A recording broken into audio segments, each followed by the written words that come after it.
All right. I quite literally just got back from theaters. I have so much going through my head for Iron Lung right now. It is genuinely insane. So I want to start this off by saying this will be spoiler free. I'm not going to be saying anything remotely related to the plot. I will not be saying anything that will be giving away any spoilers.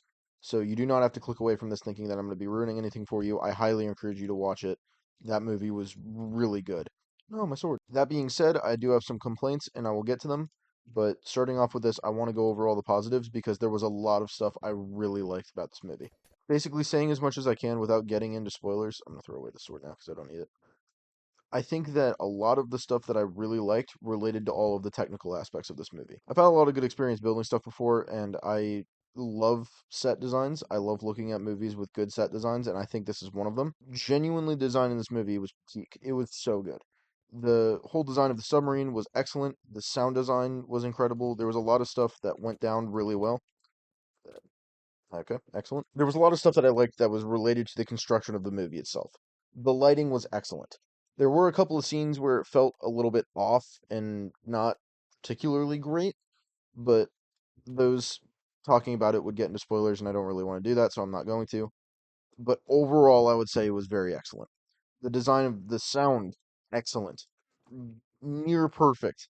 Like, genuinely, it sounded constricting. It sounded like the submarine was going to break at all times. It was wonderful. I loved it. The soundtrack, excellent. Again, I did not listen to it. I know that Markiplier just did a like live stream. I'm pretty sure talking about it. He went over some of it and like showed it on Spotify or something.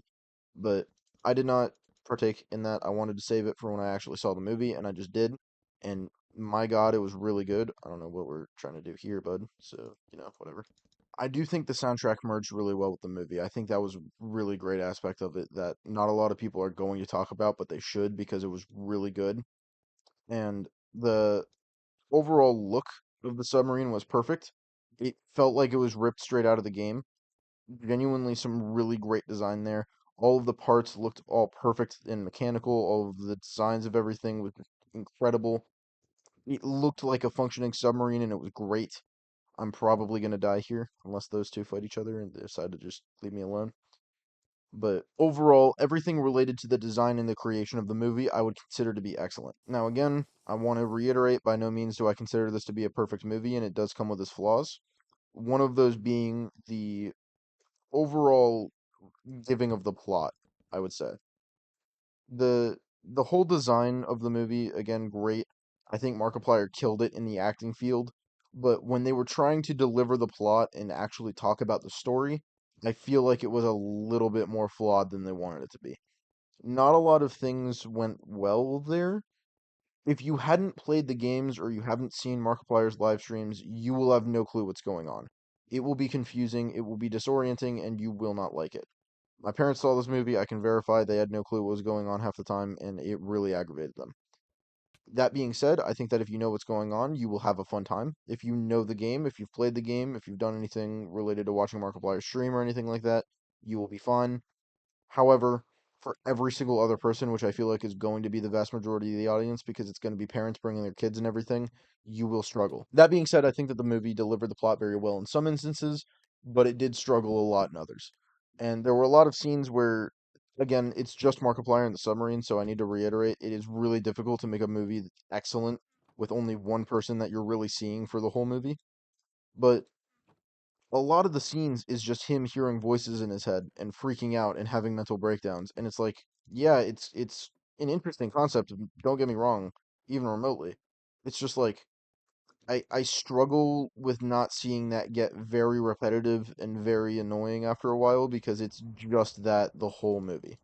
Like there are no other characters for him to really play off of. There are no other actors for him to act off of. It's just him. Okay, cool. Just hit me once and screw me, I guess.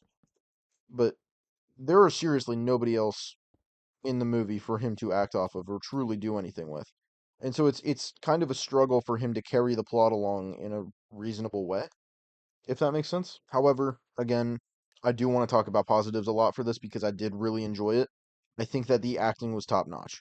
I did just kind of rag on Markiplier for a bit, but again, I can sympathize. It is very difficult to carry on an entire movie just by yourself, and I do not think that it was an easy task for him to do so. But man, he did the best with what he had, and he really put his acting chops on full display for this, and it really paid off.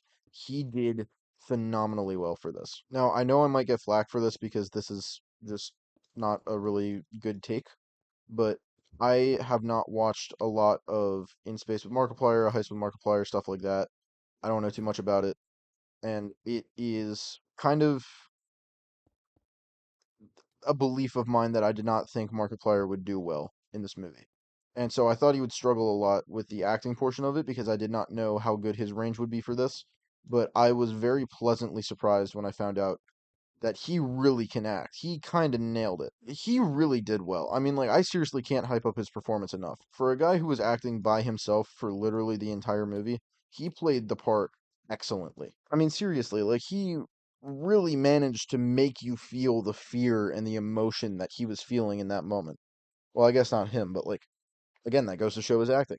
He did phenomenally well. Acting was top notch. There were a lot of scenes where it was him, like, hallucinating and it was him listening to voices and like freaking out and having mental breakdowns. I feel like I've already mentioned this, but he really managed to sell the despair and like the horror of being stuck in a submarine by yourself with the possibility that you will die seeming more and more guaranteed by the second. He really nailed it. So overall, I wouldn't give this a bad rating at all.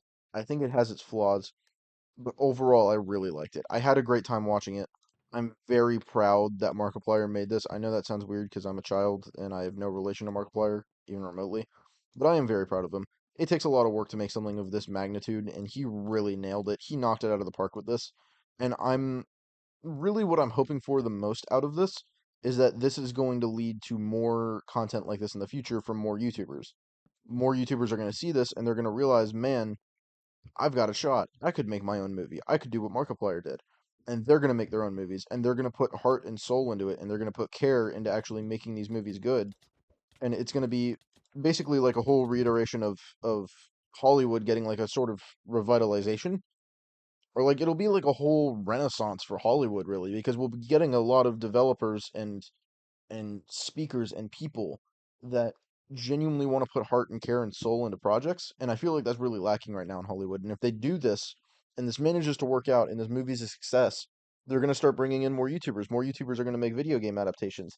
And it's hopefully going to be like a chain of events that's going to lead to more and more success for YouTubers and also just movies in general. We'll get back movies with soul. And that's really what I want. And I think that this is a great stepping stone to that. There's a lot for him to learn. This by no means is a perfect movie, but it is really great for a first outing for developing and writing and directing a movie on your own. And I don't think it could have been better than this. He really nailed it for a first outing. I'm hoping he improves in the future. There are things that can be worked on, and I hope that he takes note of that and he takes fan criticism into a sort of regard for this. But at the end of the day, really, he should be proud of himself because that was really good. Overall, I think I'd give it like a 7, 7.5 out of 10. Um, Probably within that range, I feel. It it hit the mark in terms of being a good movie, but I don't think it's really crossed the threshold into being great, and there's room to really improve before he hits that threshold of great movie making, you know? If that makes sense. I don't know if that does or not. I feel like I just kind of ranted there for a little bit with no clear explanation of what I'm trying to describe here. I do that quite often. Anyway, that's kind of all I've got to say about Iron Lung. So, that's it. I enjoyed the movie. Go watch it yourself. Enjoy yourself. Have a good time. Don't be like me. Don't suck at Minecraft. Have a good day.